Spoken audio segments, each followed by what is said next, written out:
A colossal freight ship, weighed down with 200,000 tons of iron ore, set sail from the shores of West Africa. Its destination? A port on China's eastern coastline, some 11,000 nautical miles away. 47 days later, it docked successfully, marking the end of a voyage that signals far more than just another commodity shipment. This wasn't an ordinary delivery. It represented the culmination of over 10 years of strategic planning, billion-dollar infrastructure investments, and a complete overhaul of one of the world's most critical supply chains. For the first time in history, China has established a direct, fully integrated pathway for iron ore, from deep inside the African continent, through railways and shipping terminals it helped build, all the way to the furnaces of its own steelmakers. And for Australia, the world's iron ore superpower, this development is anything but welcome news. China is no longer content to simply be the world's largest buyer of iron ore. It's positioning itself to rewrite the rules of the entire global trade. In this story, we'll unpack what this new iron ore corridor truly represents, why it took so long to build, and what it could mean for the future balance of economic power, especially for a country like Australia, which has dominated this market for decades. If you're interested in stories that explore the hidden forces shaping our global economy, make sure to subscribe so you don't miss our upcoming deep dives. Now, let's begin. On the western edge of Africa, along the Atlantic coastline, lies a region that most people have never heard of, but one that could fundamentally alter the world's iron ore industry. It's called the Simandou mountain range, located in the Republic of Guinea. For years, Simandou has been overlooked, dismissed as too remote, too difficult, too expensive to develop. But beneath the surface of this rugged, forested terrain lies one of the planet's richest, untapped iron ore deposits. The Simandou range stretches across two major zones, Zogota and Kalia, spanning more than 110 kilometers. According to detailed geological surveys conducted by international mining experts, the total proven and inferred resources here exceed 2 billion tons. But it's not just the volume that matters, it's the quality. The iron content in Simandou ore typically exceeds 65%, with some sections pushing close to 68%. To put that in perspective, that's higher than the iron grade found in Australia's famous Pilbara region, and rivals some of the best deposits in Brazil's Carajás mining belt. In an industry where grade matters enormously, affecting everything from processing costs to environmental impact, Simandou is world-class. But here's the catch. These riches have always been trapped. Simandou is located deep inland, sitting on a plateau more than 600 kilometers from the nearest deepwater port, capable of handling massive cargo ships. Between the mountains and the ocean lies an unforgiving landscape, dense tropical rainforests, steep valleys, and virtually no existing infrastructure. For over 20 years, this geography kept Simandou locked in planning limbo. Mining companies from around the world studied it, debated it, and ultimately walked away. The logistical puzzle was just too expensive and too complex to solve. That is, until China stepped in. The real turning point came in 2022.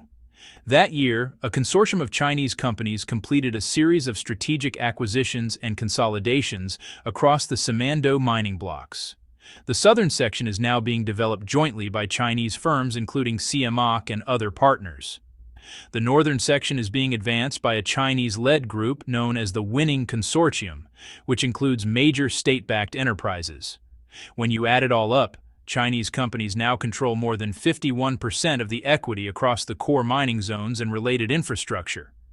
In the early phases alone, covering mine development and ore processing facilities, China has already invested upwards of $15 billion. This isn't a speculative play, it's a full-scale industrial commitment. Under the current framework, the first batches of ore extracted from Simandou will be allocated on a priority basis to the Chinese steel companies that participated in the financing. Any surplus will then be sold on the open international market. Just last year, at a major mining expo in South Africa, officials from Guinea's government announced ambitious production targets.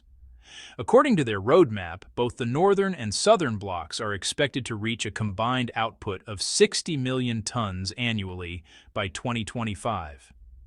By 2026, that figure is projected to double, reaching a staggering 120 million tons per year. To put that in context, 120 million tons would represent roughly 10% of global seaborne iron ore trade. But there's still one enormous problem. How do you move that much ore from the interior of Guinea to the coast, and then across the ocean to China? The answer required building something that had never existed before. In November of last year, a new railway line was officially inaugurated in Guinea. This wasn't just any rail project, it was a game changer. Stretching approximately 650 kilometers, the Trans-Guinean Railway connects the Simandou mining zones directly to a newly constructed deepwater port on the Atlantic coast. It cuts through some of the most challenging terrain in West Africa, crossing rivers, tunneling through hills, and navigating dense jungle. The railway was designed and built by Chinese engineering firms, financed largely by Chinese capital, and constructed to heavy-haul standards. Each freight train can carry tens of thousands of tons of ore in a single trip, enabling the movement of millions of tons annually with remarkable efficiency. The total cost of this railway? Close to $20 billion, making it one of the largest and most technically demanding infrastructure projects in Guinea's history. But here's what makes this railway truly significant. It wasn't built as a temporary extraction route, designed solely to haul ore and then be abandoned once the mines are exhausted. Instead, it has been formally integrated into Guinea's national transportation network. It now serves as a critical artery linking the isolated interior regions with the coast, opening up possibilities for commerce, regional trade, and economic development far beyond the mining sector. For Guinea, this railway represents a transformative opportunity: jobs, infrastructure, and long-term economic returns. For China, it represents control over a vital supply chain, from ground to port. The first shipment, a proof of concept. On January 17th of this year, a bulk carrier flying the flag of Singapore slowly maneuvered into position at the Majishan port in Zhangjiagang, Jiangsu Province, China. In its hold, 200,000 tons of iron ore from Simandou. This ore had been extracted from the mine, loaded onto trains, and transported along the newly built railway to the port of Dapillon in Guinea. From there, it was loaded onto the ship, which then spent 46 days crossing the Atlantic and Indian Oceans, covering roughly 11,000 nautical miles, before reaching Chinese waters. This was the first complete end-to-end logistics test of the entire system. And it worked. Of the total shipment, approximately 24,000 tons were offloaded at Majishan and then transferred via inland waterways directly to Baosteel's production facilities in Shanghai. The rest was distributed to other steel mills across the region. This wasn't just a delivery. It was a proof of concept, a demonstration that China could now source high-grade iron ore from Africa with the same reliability and scale that it had long depended on Australia to provide. And that's where the story takes a geopolitical turn. Australia's iron ore empire. To understand why this matters so much, we need to talk about Australia. Australia is not just a major player in the iron ore market, it is the dominant force. With confirmed reserves exceeding 50 billion tons, most of it concentrated in the Pilbara region of Western Australia, the country has been the world's largest iron ore exporter for more than 2 decades. Pilbara's advantages are extraordinary. The mines have been operating for nearly 60 years. Almost all of the ore can be extracted through open-pit mining, which is far cheaper than underground operations. Australia has also built a heavy-haul railway network spanning over 4,000 kilometers, with some of the highest axle loads in the world, up to 40 tons per railcar, allowing for incredibly efficient bulk transport. Thanks to these factors, the average cost of producing a ton of iron ore in Australia hovers around just $20 to $30. That gives Australian miners an unbeatable margin, even when global prices fluctuate.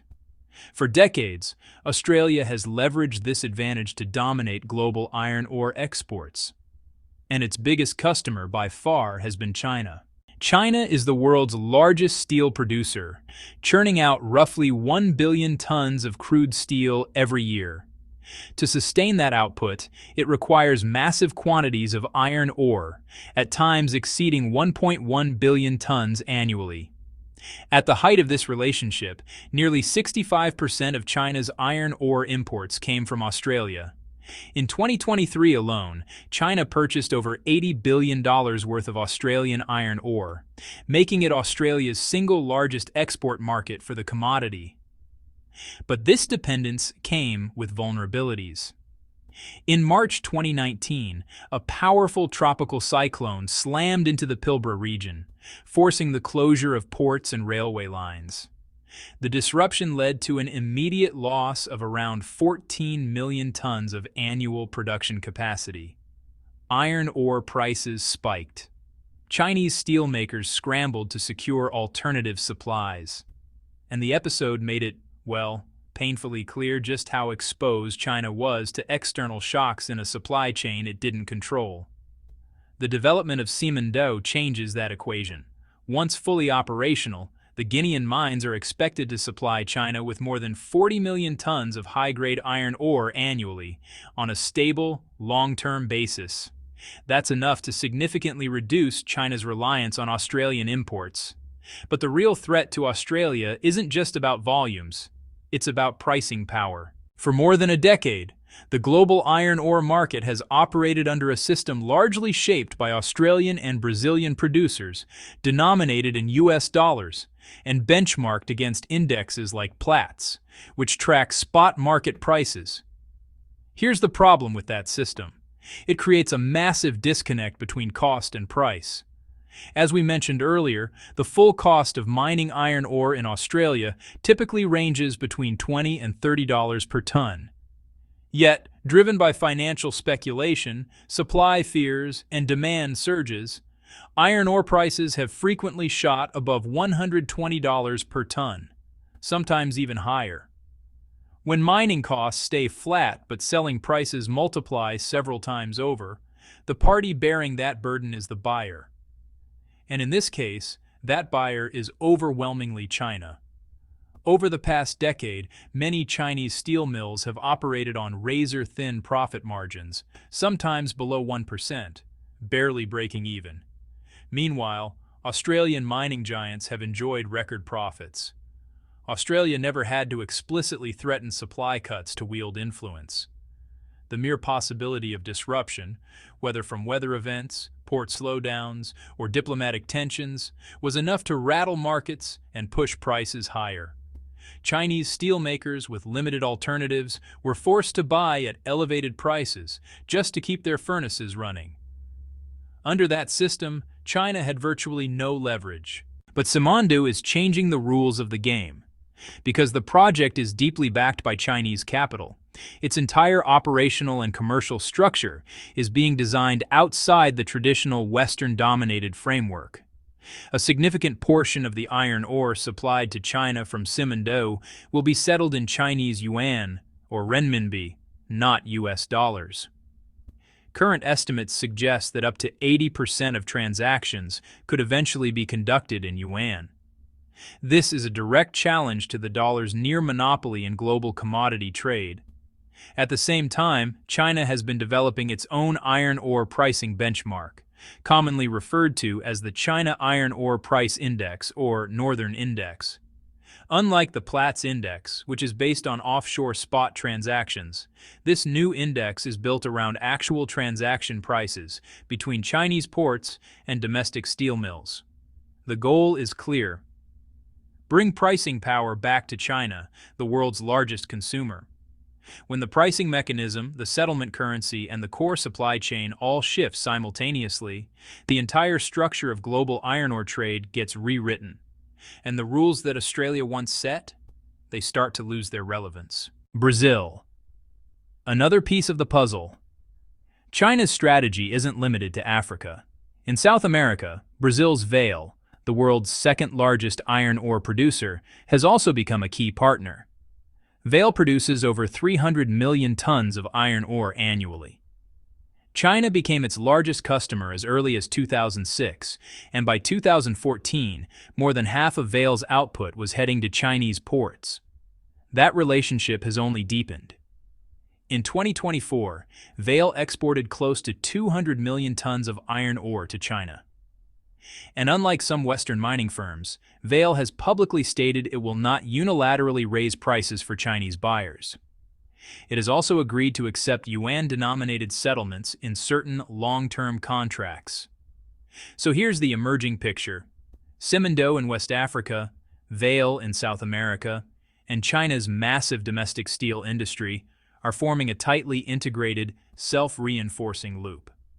Together, they're creating an alternative iron ore ecosystem, one that operates outside the traditional pricing and currency frameworks dominated by Australia and the US dollar. From buyer to rulemaker. For decades, China played the role of the passive buyer, dependent on foreign suppliers, vulnerable to price swings, and subject to rules it didn't write. But that era is ending.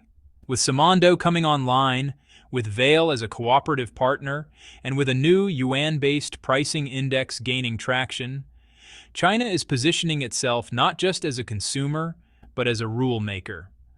For Australia, the implications are profound.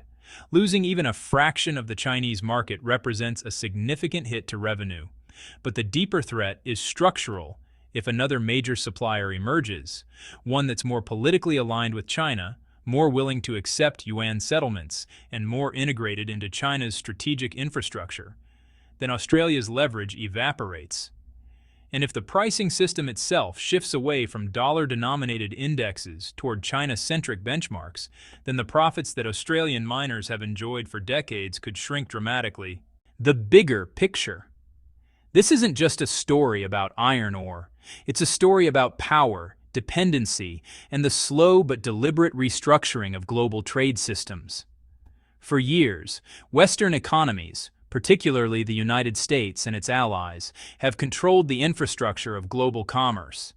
The currencies, the indexes, the shipping routes, the financial systems.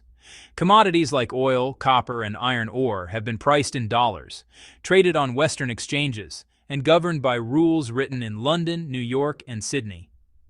China, despite being the world's largest consumer of many of these resources, has largely been a price taker, not a price maker.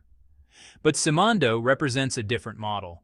It's a model where China finances the mine, builds the railway, controls the logistics, denominates the trade in its own currency, and sets the pricing benchmark. It's a model of vertical integration on a national scale, and it's a model that other countries are watching closely. What happens next? As Simandou ramps up production over the next few years, we'll start to see the real-world effects of this shift. Will Australian iron ore exports to China decline? Will yuan-denominated trade become the new norm for commodities? Will other resource-rich nations in Africa, Latin America, and Asia follow Guinea's example and partner more closely with China? The answers to these questions will shape not just the iron ore market, but the broader architecture of global trade in the 21st century. One thing is certain: the old rules are being challenged, and the country that once sat on the sidelines, absorbing price shocks and dependency risks, is now writing a new playbook. Australia may still have the mines, but China is building the system. And in the long run, the system always wins. If you found this story insightful, make sure to subscribe and turn on notifications so you don't miss our future deep dives into the forces reshaping our world. We'll continue bringing you stories that matter, stories that reveal the hidden currents driving global change. What do you think about this shift? Is China simply securing its own supply, or is this part of a larger strategy to challenge Western dominance in global trade? Let us know your thoughts.